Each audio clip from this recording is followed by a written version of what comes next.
Hi friends, this is Harry and this is the second reflection on the Lord's Prayer. The text is Matthew 6.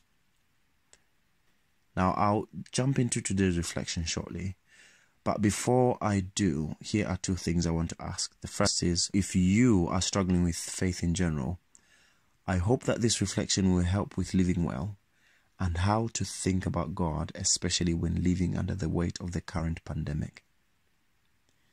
And the second thing is that these reflections are not the only word on this subject matter. So those of you who have got questions or objections, please feel free to raise this. And I insist on this because theology is actually a community project.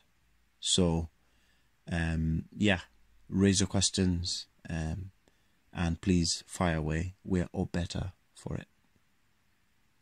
Okay, here is the reading of Matthew 6, and I'll begin reading from verse 7. Now, when you pray, do not heap up empty phrases as the Gentiles do, for they think that they will be heard because of their many words. Do not be like them, for your Father knows what you need before you ask Him. Pray then in this way: Our Father in heaven, hallowed be your name. Your kingdom come. Your will be done on earth as in heaven. Give us today the bread we need now. Forgive us the things we owe, as we also have forgiven those who owe us. And do not bring us to the time of trial, but rescue us from the evil one. That ends the reading of God's word. The Bible's big story is that God has an agenda of bringing His kingdom to earth. And the phrase, your kingdom come, makes us alive to God's work in the world and in our lives. Personally, I believe this is why the New Testament is filled with stories of Jesus feeding the hungry, giving sight to blind people, and healing those with physical disabilities. It's God's kingdom breaking into this world, literally. However, the stories of the miraculous and the phrase, your kingdom come, are a reminder of the fact that the world is not as it should be.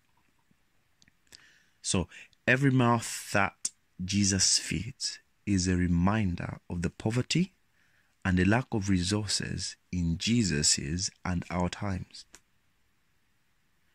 Think of everyone born with a disability, or everyone born in poverty, or those living with or dying from an illness. I do not need to remind you again of the fact that today, more than 400 people have died from the coronavirus in England alone. My point, friends, is that you cannot pray, your kingdom come, and see the world the same way. On one hand, to pray your kingdom come makes us alive to God's work in the world and allows this fact to emerge as the new view on our horizon. In fact, I would go as far as to say to pray your kingdom come enlists us as active citizens and agents of the kingdom. And so, bringing and living in hope of the impossible, the miraculous, and even the beautiful. On the other hand, however, to pray your kingdom come is to acknowledge that we live in a broken world, a brokenness we ourselves are subject to. Yes, God's kingdom is at hand, but not come. As you pray this week, can I ask that you identify a specific area of brokenness and pray that God's kingdom will impact that area today? More than this, I hope that you think about what you can actively do to help in that area, apart from praying, obviously. And then a question: